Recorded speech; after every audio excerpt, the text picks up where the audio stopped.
Hello again, my name is Tim Brown. Again, our friends are here, and my friends are here to share the gospel with you. We're having a number of interesting conversations tonight about God and about man's destiny. Where will people end up when they die? Very relevant. Something we all need to consider every day, because we don't know when we're going to die. When are we going to take that last breath? And I'm constantly amazed at some people that want to object to what the scriptures say about God. But they'll listen to their revolutionary professors.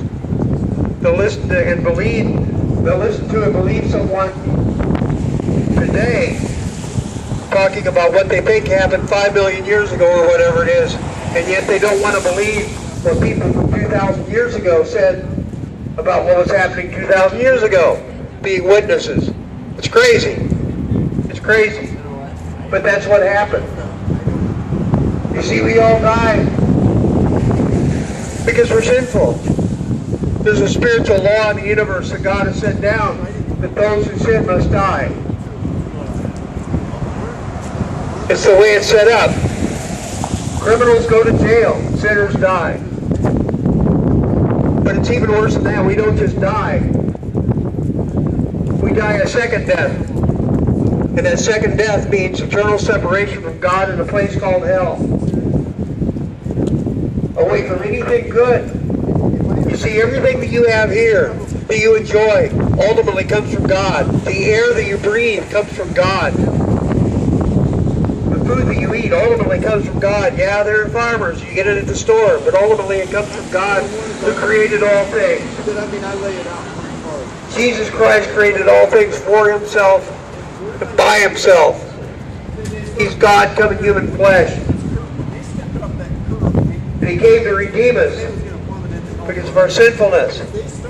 Jesus Christ lived in eternity past, being worshipped by the holy angels, yet he came down from heaven to die for such as you and I. You say, well, I'm not a bad person. Well, you've got to stop and consider the standard. The standard isn't your neighbor. The standard isn't Adolf Hitler. The standard isn't any terrorist. The standard is God himself, his character. You see, when we lie, we violate God's holy character because God is truth. When God speaks, he speaks the truth. That's all he can do. That's his nature. And when we lie, we violate his nature. And anything contrary to his nature cannot enter heaven.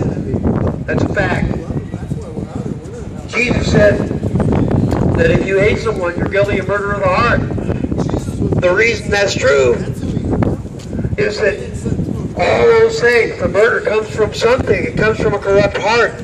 And anger is the seed. If you didn't have an anger problem or a greed problem, you wouldn't know, people wouldn't be killing each other. James 4 talks about that. We don't have what we want, so we murder and steal. We're corrupt. If you've ever had lust for someone that you're not married to, a heterosexual partner, God says, Jesus says, that's the same thing as adultery. And no adulterer will enter the kingdom of heaven. That's a fact. God made it. You can't argue with it. God made it. God made the rules. And those are his rules. And he has the right to do what he wants with his creation. You say, well, God is loving. He would never, he'll just forgive me. Well, God is loving. Sure, that's right. But he's also just, and he's holy. And being just and holy, he must punish sin. He must. Any judge that had a criminal before him and just forgave him just because he wanted to, you'd want that judge off the bench. I've often used the example of a rapist. Woman gets raped and the rapist goes before a judge. And that guy says, well, I'm sorry I did it, please forgive me. And the judge just forgives him out of hand. That woman that was the victim would be crying for that judge to be removed from the bench if she were in her right mind. And yet people want to have God just forgive them. They have a standard for man. They don't have the same standard for God. You want God to break the very rules that you have for men. But God's not going to do that. God is holy. He's sovereign and just. God made you and me to be in relation with Him. The Westminster Catechism says this: the chief end of man is to glorify God and in turn to enjoy Him forever. And that's your purpose in life, to enjoy God and give Him glory. But you can't do that because you're not alive to Him. And the reason why you're not alive to Him is because your eyes are closed. And the reason why your eyes are closed is because God hasn't opened them because of your sin. You can't save yourself. You stand guilty before God for lying. Just like any one of us. As I've often said before, we're not any better than you. We don't pretend to be. We're more like the person that found the cure for cancer and took the cure and was cured. We're offering it to you, but so you have to understand that you have spiritual cancer, and that's what we're here to explain to you. All the things that I've talked about, and even infinitely more than that, other things, many more things than that offend God, will keep you out of heaven. No amount of good works will save you. No amount of Bible reading will save you. Going to church won't save you. I hear people say, well, I go to church. Well, that's a good thing. That's fine, but that's not going to redeem you. The problem is you must be born again. Jesus said that unless you're born again, you'll never see the kingdom of heaven. And to come to Him, you've got to know that you have a sin problem. You see, you're not going to appreciate the cure for cancer unless you know you have cancer. If I came to you and said, here, I have the cure for cancer, you'd say, big deal, I don't need it. And so that's why we come. To help you understand that you have spiritual cancer just like the rest of us. Well, we have the cure for you. And we're offering it to you tonight. The cure for this is Jesus Christ. He came to earth, lived a perfect life that you and I can never live. You can mock Him all you want, but we can't. He made a way for you. Yes, He made a way for you. But God's Word says that if you come against us, you're coming against Him. Jesus Christ came to this earth, God in human flesh, the one who created everything, created all things. And He lived the perfect life that you nor I can live. And having lived the perfect life that you nor I can live, He allowed Himself to be put on a cross and allowed Himself to suffer the wrath of God the Father, being separated from Him in our place. He paid a debt that He did not owe, to pay a debt that we could never pay.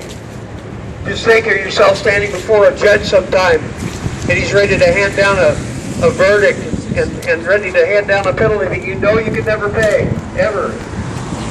And you know you're done for. You know you're doomed. And yet that judge, at the last second, stands up and takes off his robe. Takes off his robe. Comes around to your side of the bench and pays the penalty for you. Well, wouldn't you appreciate that? You'd owe Him your life. And yet that's what Jesus Christ did. Yet people mock Him. But He stands ready to forgive. There's no one alive hearing my voice tonight that's beyond that hope. I don't care what you've done. I can tell you all kinds of things that I used to be involved in, but I won't because it's so shameful. But Jesus Christ helped me understand that I needed Him and I needed His grace and forgiveness. God made Him, Jesus Christ, who knew no sin, to be made sin on our behalf, so that we can be made the righteousness, be given the righteousness of God in Him. As I said, He paid a debt He did not owe, to pay a debt we could never pay. See, the penalty, if you reject this, the penalty is eternity in hell. And people want to say, well, that's a Christless eternity. Well, that's mellow. You could be somewhere where there isn't Christ. I mean, Christ is everywhere. That's impossible, but it's worse than that. It's separation from God and any manifestation of His grace. People joke about having fun in hell. You're not going to have anything to help you with that. You're going to be under His wrath and separated from any of His provision and any of His love and His patience. He will exercise His wrath against you for eternity. Only a fool would choose that. So we ask you, as Scripture says, as God commands all men to repent and put their trust in the Son of God, who gave his life for all of us. That means to trust in him. And what he's done is, if you're putting on a parachute before you jump out of a plane, you wouldn't just look at it and say, well, I believe in the parachute. Well, trusting in Christ isn't just believing in Jesus. It's trusting in him.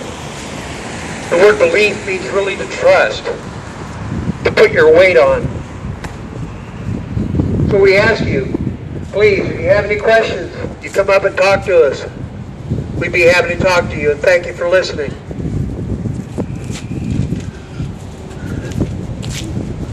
Thank you.